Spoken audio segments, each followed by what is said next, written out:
Il est originaire du Val-Fouré, à Mantes-la-Jolie. Il était chef d'entreprise. Jusqu'ici, il dirigeait l'entreprise ATA, une entreprise de taxi brousse qu'il a revendue récemment. Il est maintenant consultant, PDG de l'entreprise SCM, Stratégie Conseil Management. Lui, c'est Aziz Seni. Bonsoir. Bonsoir. Vous êtes également l'auteur du livre L'ascenseur est toujours en panne, l'ascenseur social est toujours en panne. Il y a du monde dans l'escalier aux éditions Le Passeur. Alors, vous venez de signer une tribune dans le Nouvel Observateur où vous vous insurgez contre les politiques. Vous dites qu'effectivement, les banlieues peut-être fabriquent des djihadistes, mais c'est aussi la faute aux politiques. Écoutez, ce cancer du radicalisme nous explose à la figure, mais il ne date pas d'hier. Ça fait 30 ans que ces radicaux travaillent sur la misère sociale qui a été fabriquée, développée, parfois même structurée, organisée par le manque d'action politique, parfois même de manière intentionnelle par certains élus locaux. Oui, le radicalisme aujourd'hui est aussi la résultante de l'inaction politique aussi. Alors vous critiquez les politiques, mais vous-même, vous étiez lancé en politique quand même. Je me suis engagé à l'UDI et j'en suis parti. J'étais l'un des membres fondateurs de l'UDI aux côtés de Jean-Louis Borloo. J'ai quitté le parti au moment où il est parti, justement. Et aujourd'hui, je crois que l'engagement partisan est dépassé. Aujourd'hui, je crois que l'avenir du pays et le changement est dans la main de la société civile, des associations, des syndicats, plus que des partis politiques qui sont sclérosés et qui vivent encore sur des vieilles méthodes et des vieilles traditions. C'est pour ça que vous avez rejoint le MEDEF. Je suis au MEDEF, engagé à la commission entrepreneuriale, la réflexion sur le soutien, l'engagement, la diffusion de l'esprit entrepreneurial dans ce pays. Effectivement, là, au moins, les résultats sont concrets parce que quand on aide quelqu'un à créer son entreprise, on a le résultat probant tout de suite. On voit les emplois potentiels qu'il peut créer. C'est du concret. Alors justement, aujourd'hui, vous dites qu'il n'y a pas assez d'emplois, qu'il n'y a pas assez justement d'espoir finalement pour les gens dans les banlieues. Qu'est-ce que vous préconisez du coup ? Mais ce que je préconise, c'est ce que je préconise depuis 15 ans, c'est deux leviers. D'abord, le levier économique et le levier éducatif. L'éducation, est-ce qu'aujourd'hui on a le même niveau de qualité d'éducation à Mantes-la-Jolie qu'à Versailles ? Est-ce qu'on a le même niveau d'éducation qualitative en termes de moyens, en termes de formation des professeurs à Sarcelles qu'à Neuilly ? Manifestement, non. Or, ce sont dans ces territoires, et rural aussi, dans ces milieux ruraux, on a besoin de l'élite républicaine en matière d'éducation et de formation. Et puis de l'autre côté, le levier économique. Qu'avons-nous fait en matière de stratégie de développement économique de ces territoires ? Avons-nous pensé réellement l'implantation de nouvelles entreprises, le soutien à la création d'entreprises ? Les zones franches de temps en temps quand même. Les zones franches ont été un bon outil, mais vous me parlez d'une disposition qui a plus de 20 ans.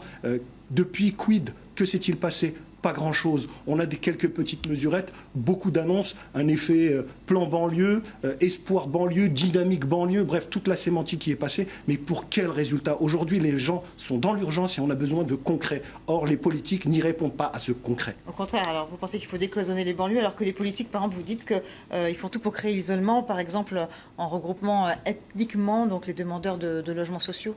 Écoutez, pour tous ceux qui connaissent ces territoires que sont les banlieues, il faut aller y faire un tour dans ces 751 zones urbaines sensibles. Vous avez des cloisonnements qui sont faits. Comment se fait-il, par exemple, que l'attribution des logements sociaux organisés par des commissions d'attribution.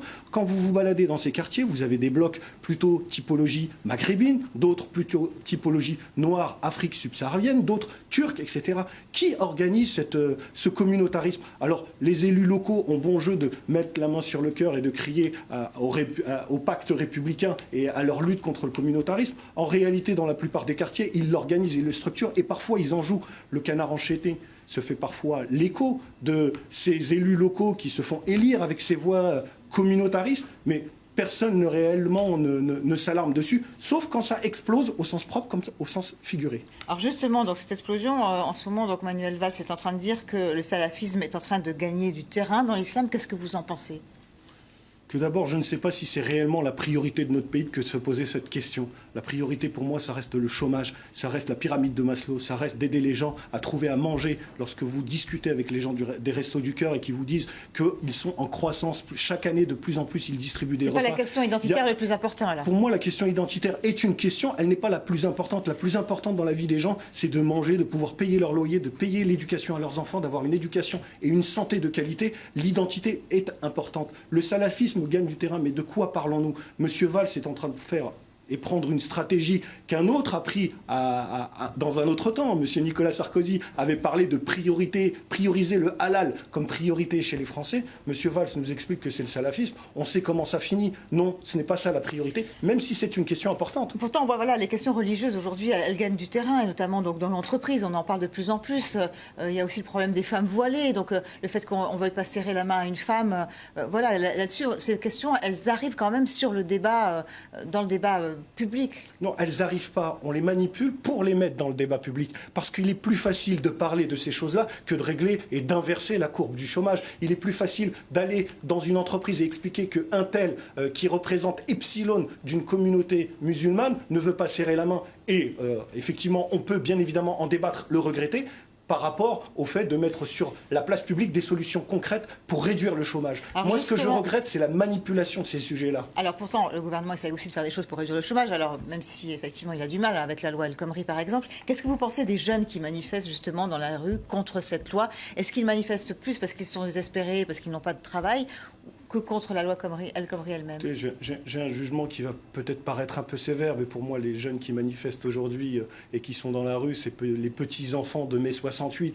Ils manifestent devant Henri IV, ils manifestent devant Sciences Po. Ce ne sont pas des fils de prolos qui sont en train de manifester. C'est les arrière-petits-fils de ceux qui souhaiteraient, encore une fois, confisquer un petit peu la décision et la structuration de la société de demain. Vous savez, aujourd'hui, quand des jeunes, et c'est intéressant de le regarder, ne trouvent pas d'emploi en France, ils décident de partir. Ils ne vont pas en Corée du Nord. Ils décident d'aller dans des pays où ils peuvent vivre leur rêve américain, où c'est décloisonné. Et on a aujourd'hui une jeunesse qui, au contraire, a envie de se replier sur elle-même. C'est la faute aussi aux adultes.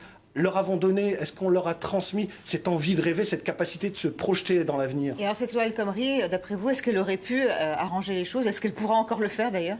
Je pense qu'il y a des bonnes choses dans le projet originel. Je ne sais pas ce que ça donnera à l'arrivée. J'ai quelques craintes. Ce que je regrette aussi, c'est que les TPE et les PME ont été les grandes oubliées. Comme d'habitude, j'ai envie de dire, on regarde toujours le droit du travail par le prisme des grandes entreprises. Total et L'Oréal font leur chiffre d'affaires et emploient ailleurs qu'en France. Aujourd'hui, ce sont les 3,5 millions de TPE, de PME installés en France dont il faut écouter les besoins. Et une partie de la loi, par exemple, le plafonnement des indemnités chômage, c'est une chose qu'il faut réfléchir et regarder de manière plus sérieuse que simplement de dire aujourd'hui, les tribunaux des prud'hommes, soyons clairs, regardons les études, c'est un peu la Française des jeux pour les salariés. Dans 80% des cas, ils ramassent des sommes et des sommes très importantes qui parfois mettent en danger et font déposer le bilan à des entreprises. Vous voulez recréer une entreprise vous-même? C'est une entreprise que je dirige aujourd'hui, une société de consulting, et bien sûr que j'en recréerai d'autres. Merci beaucoup Aziz Seni d'avoir été avec nous sur ici. Tout de suite d'autres infos, c'est sur la chaîne Info.